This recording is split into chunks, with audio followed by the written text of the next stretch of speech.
wrestling fans? Blake Smith from Walking the Ropes, and welcome to another episode of Walking the Ropes Wrestling Review for AEW Rampage from Ontario, California.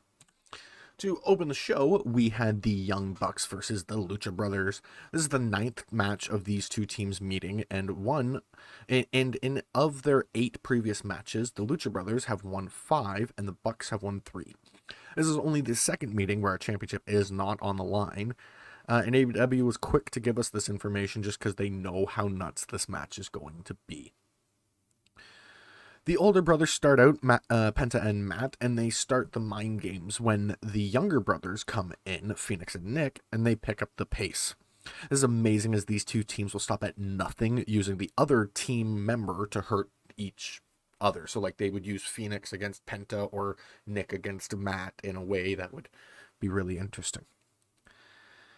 They will stop at nothing to just hurt each other, and it is amazing. Phoenix climbs Penta to the top rope and dives on Nick, and then Penta hits a Canadian Destroyer on Matt to stop the interference. But Nick doesn't die, and that was only a near fall. Phoenix tries to end it, but Nick rolls out and hits the Poison Rana, and then it's just a super kick party before the Lucha Brothers try one last time, and we get an Meltzer driver. Matt then pulls the mask off of Penta and hits the BTE trigger on Phoenix for the win. For my WTR scale, I gave that a great. That was just an amazing match, and I always love seeing the Bucks versus the Bros. We then get Powerhouse Hobbs and Ricky Starks in action against some local Ontario boys. They jump them before the bell even rings, and when it does ring, they stay on top of them and waste no time at all, slamming them down, with Hobbs getting the win as Ricky hits a spear. For my WTR scale, I gave that a good. I don't really think they needed this win, but maybe they're building towards a 2-on-2 title match against Jurassic Express, and I could see them taking the titles off them for sure. We then get Athena making her in-ring debut versus Kiera Hogan. She wastes no time overpowering Kiera, and not just overpowering her, she also flies, wrestles, and just is everything better than Kiera here. Athena hits a dive to the outside as Hogan tried to escape, and gets right in Jade's face afterwards. Kiera then gets the ref's attention, and Red pulls out Athena's legs off the apron, and Kiera is able to take advantage from there. Hogan slowed the pace right down, just stomping on Athena, and Athena starts to show some life with a hard drop kick followed by a series of hard kicks.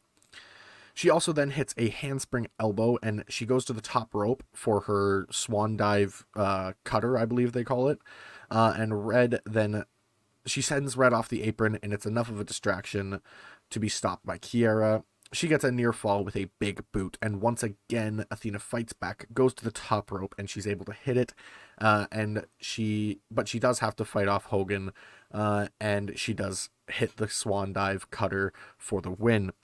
She stares right at Jade as she and the baddies leave. For my WTR scale, I gave that a great. I really am excited to see Athena go against Jade. I really want her to win that title because I don't think Jade needs that anymore, in my opinion. We get the House of Black welcoming Julia officially to the house, and they say that this was not luck. It was a carefully laid out plan to the exact detail. Julia says to celebrate because this is what everyone wanted. For my WTR scale, I gave that a great. This is going to be a really nice story going forward, and it's going to take some time to build. We then get CM Punk addressing the AEW World Championship, and he says he would give his all until the wheels fell off, and says he has good news and bad news. He doesn't want to let anyone down or leave them disappointed. He didn't think he would ever do this again, but the bad news is he needs surgery. A couple things are broken, the biggest being his heart. But the good news is he's not done as champion. Says he has come back from worse and it hurts, but he can't go anymore. He told Tony he would relinquish it because he doesn't want to hold this place up, but Tony said he believes in CM Punk and doesn't want him to do that.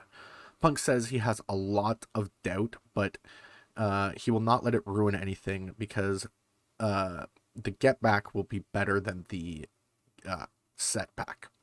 He will be back bigger, faster, and stronger than ever before to prove just why he is the best in the world. For my WTR scale, I gave that a great. While it is very disappointing AEW loses Punk here, they thought on their feet really well, and I will explain that towards the end of the episode. Mark Henry talks with the main event competitors. Dante said he thought he was better, but now he knows he is better. Because he has Matt Sydal on his side again. Matt then says they will have to kill Dante to beat him tonight, and Dan Lambert says Dante is just a big question mark. Sky says he's talking a big game and he's going to see if he can back it up. For my WTR scale, I gave that a good. We then get our main event, the TNT Championship. Scorpio Sky defending against Dante Martin. Dante's in, I believe, his second challenge for the TNT title. I'm not 100% certain on that, but I'm almost certain he has had an AEW World Championship match just before his brother returned. And he's had an impressive last year and a half, really, having to learn the singles while his brother has been down in injury for so long. This guy knows he has to keep Dante slow so he can't get anything going. He takes it outside and starts to wear down Dante, and Sky seems to be taking it at his own pace, wearing Dante down in the corner and then taking a breather himself, going right back at it. Dante tries to fight through, but Sky is a heavy hitter.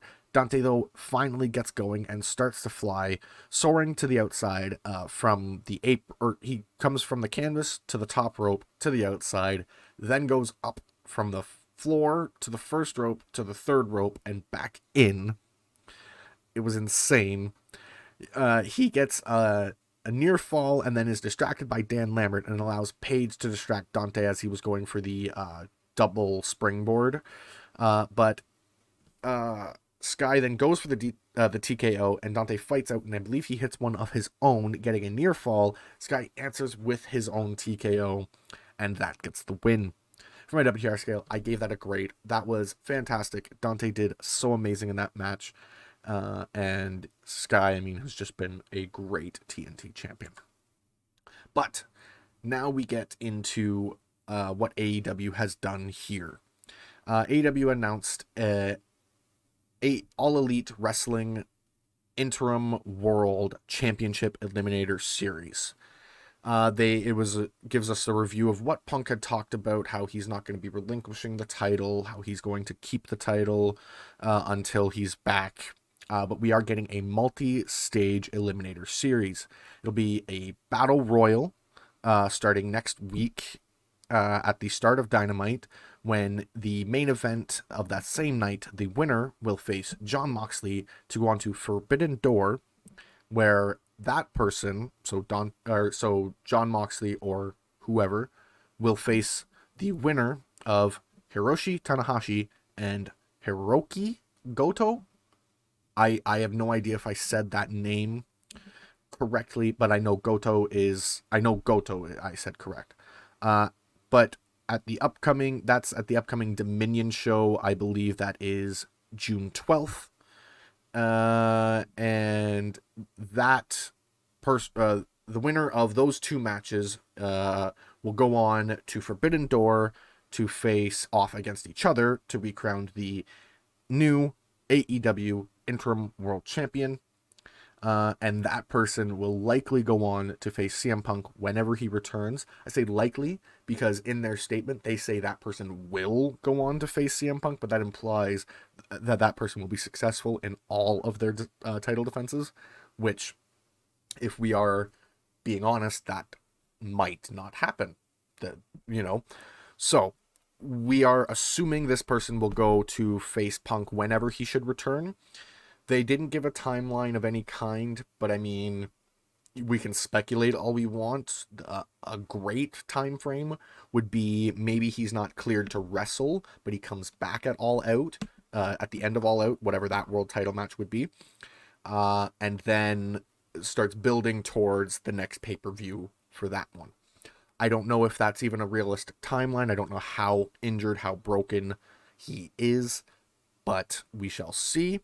Either way, AEW was able to think on their feet very well here. Because this wasn't a part of the show, they just kind of talked about it. It was very loose about what was the details of it all. I'm not rating this on the WTR scale, but I wanted to talk about this in this episode because this directly affected what happened in this episode and what happens next episode as well. So, yeah, that is the plans for the AEW World Championship. But overall, I gave that show a great. The segment of the night definitely goes to CM Punk talking about the future. That's why we had to talk about the big press release, basically. And the match of the night goes to Bucks versus Bros. They did amazing. The performers of the night, goes to Sky and Dante. They did fantastic. I always love seeing Dante go singles because he debuted so amazingly in tag team that now seeing him go singles and be able to have these long fought matches is insane. And I mean, Sky is just a thrill to watch in the ring whenever you see him.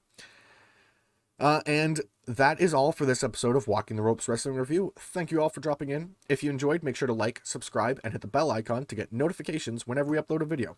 And I will see you in the next one.